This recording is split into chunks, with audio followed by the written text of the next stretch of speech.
चुभे, कोई अभाव तुम्हें परेशान करे, तो दुनिया से क्या कहना मेरे भाई बहन।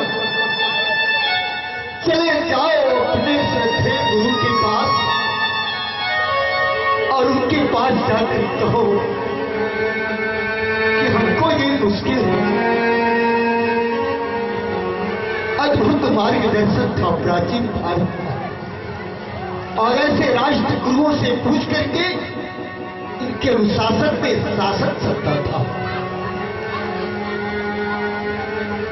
परिणाम एक समय ऐसा आया था राष्ट्र में, देश में एक समय छोटे छोटे राज्य या छोटे छोटे इलाके एक देश होते हैं जो कि उसमें कई आश्रम होते थे, लेकिन एक समय ऐसा आ गया था कि पूरा भारतवर्ष एक आश्रम बन गया था।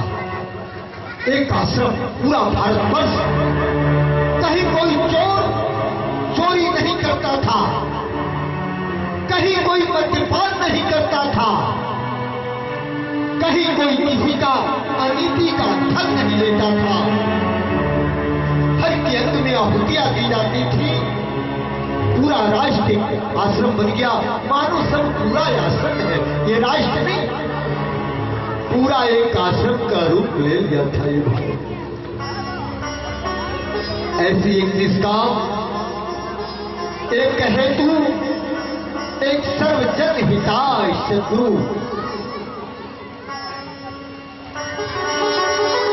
चक्रवर्ती राजा दशरथ जी गए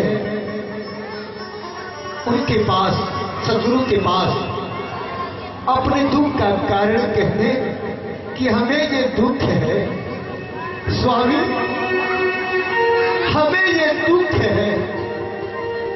और दुख गाते गाते ना फिर सुख करने लगे, सुख। वशिष्ठ जी ने कहा महाराज, अरे आप तो दुख लेकर आए थे, फिर कैसे सुख गाने लगे? बोले स्वामी मैं वैसे दुखी था, उत्तर नहीं है, लेकिन आपके पास आया ना तो सुख हो गया, क्योंकि संत मिलन सब सुख जगे। संसार में संत मिलन के समान कोई सुख नहीं। आपको देखता हूं तो कमियां भूल जाता हूं, शत्रु को देखता हूं तो उनमें शांत हो जाता है।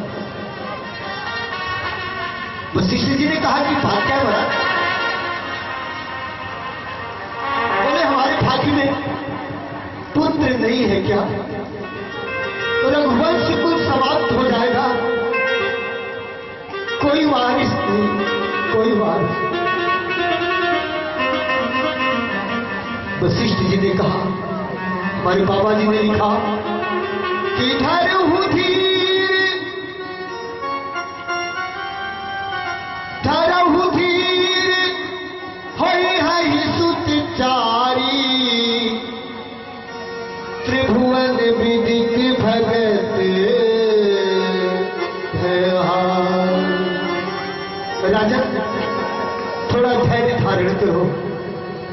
बाबा, हाँ, तुम्हें एक पुत्र नहीं 4 पुत्रों की प्राप्ति होगी, और पुत्र होने के बाद ही तुम्हारी सब समस्या हल होगी। ऐसा मत समझो। भगत भय हारी, संसार के समझते सब भक्तों का भय हर लगे हो। लेकिन एक शर्त राजन, यज्ञ करना होगा। श्री जी को बुलाया गया, राम प्राकट्य के आगे यज्ञ है भूमिका। राष्ट्र में भी कोई घटना घटती है तो पहले यज्ञ होता है। राष्ट्र में भी जब कुछ नया सर्जन होने वाला हो तो कुछ आहुतियां दी जाए। उज्ज्वल और कुछ काले तिल होते हैं, जौ होते हैं। ये आहुतियां कई प्रकार की होती हैं। ये आहुतियों के बिना यज्ञ सफल नहीं होते। प्रधान यज्ञ हुआ है। बाबा जी ने लिखा,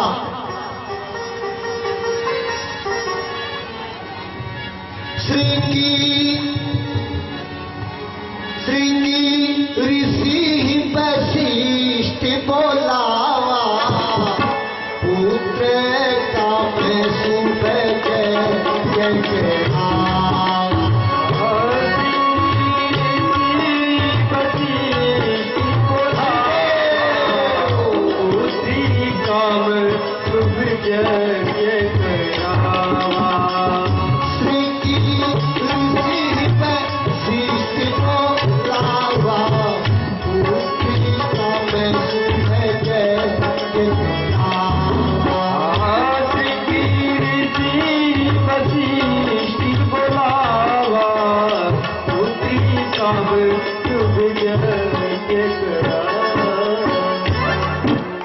ये आहुतियां जो होती है ना, आहुतियां जो हवन कुंड में डाली जाती हैं, ध्यान दो, आहुतियां कुभाव से न डाली जाए, किसी के प्रति बुरे भाव से न डाली जाए, राष्ट्र उत्थान के लिए डाली जाए। किसी को मुश्किल ऐसी न हो कि किस तरह आहुतियां डाली गई। बाबा जी ने लिखा है, भगति सहित मुनि आहुति दीन है, भगति सहित मुनि आहुति प्रगटे अग्नि जरूर, प्रगटे अग्नि जरूर, भगति सहित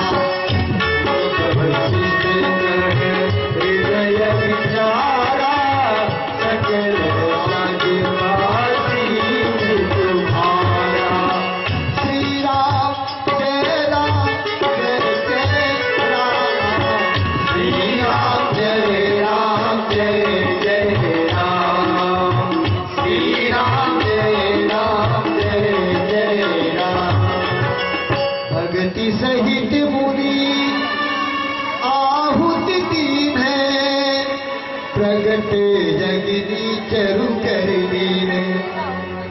भक्ति सहित आहुतियां दी जा रही है। पूरी अयोध्या एक यज्ञ की तुम्र सिराओं से व्याप्त हो चुकी है। अंतिम आहुतियां जब डाली गई तो साक्षात अग्निदेव अग्नि के रूप में प्रसाद का चरु लिए हुए यज्ञ कुंड के बाहर आ गए। यज्ञ नारायण का प्राकट्य हुआ। एक बार भाव श्रद्धा के साथ बोलिए, सभी लोग बोलेंगे, यज्ञ नारायण भगवान की, अग्नि नारायण भगवान की, वेद नारायण भगवान की, शत्रु भगवान की। अग्नि के रूप में स्वयं बाहर आए, हाथ में प्रसाद का चरु। और बहुत महत्वपूर्ण बात, जब प्रसाद लेकर अग्नि कुंड से बाहर आए तो उसने राजा के साथ बात नहीं की, ऋषि के साथ बात की। जो घटना घटती है चेतना के साथ बात की। वशिष्ठ जी को कहा कि जो वशिष्ठ कछु हृदय विचारा, सकल का युवा सिद्ध तुम्हारा। आपने जो सोचा है ऋषि ना, वो तुम्हारे मनोरथ पूरे हो जाएंगे। ये जो मैं प्रसाद दे रहा हूँ, ये जो कृपा दे रहा हूँ, ये अब राजा को दे दो। ये था निष्काम ऋषि की और प्रगति हुई चेतना दोनों की। यज्ञदेव ने कहा कि मैं जानता हूं आपको कुछ नहीं चाहिए, क्योंकि आप शत्रु हैं, आप ऋषि हैं। ये प्रसाद जो है अब सत्ता को दे दो और उसको कहो यथायोग इस प्रसाद का वितरण कर दे। वो अकेला खाएगा तो राम प्रकट नहीं होगा, हराम प्रकट। उसको कहो बांट दिया, और बांटने में योग्यता जरूर देखी जाए, पात्रता जरूर देखी जाए, लेकिन प्रसाद को बांटना चाहिए, कहो उसको। और आज तुम्हें जिन जिन पर सबके ऊपर बिलक बिलक की कृपा प्रभु की उतरी हुई होती है, भगवान की कृपा जिस पर जिस ढंग से हुई है उसको कृपा समझना, प्रसाद समझना, और प्रसाद को मेरे भारतवासियों बांट कर खाना, प्रसाद को सबको देना, ताकि हर आंगन में राम हो जाए, हर आंगन में प्रभु का निवास हो जाए, हर घर अयोध्या बन जाए। प्रसाद, प्रसाद यानी कृपा बांटो, कृपा, अकेले मत रहो।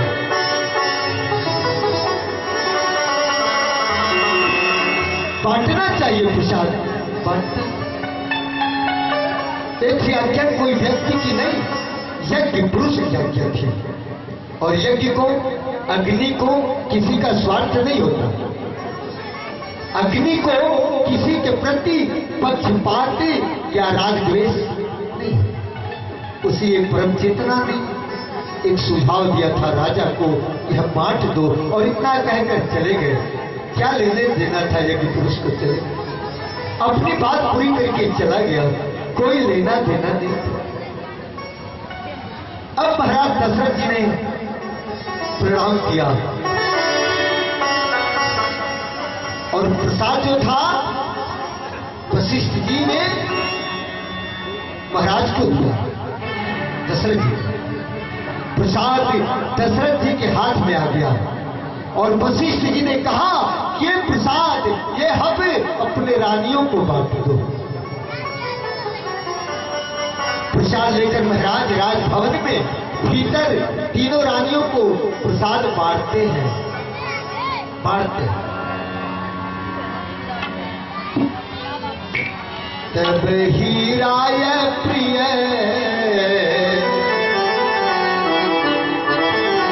तब ही राय प्रिय नारी बोलाई, तब ही राय प्रिय नारी बोलाई, तब ही राय प्रिय नारी बोलाई, तब ही राय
ये बंटवारा जो है ना, जरा सोच और विचार मांगता है। आधा प्रसाद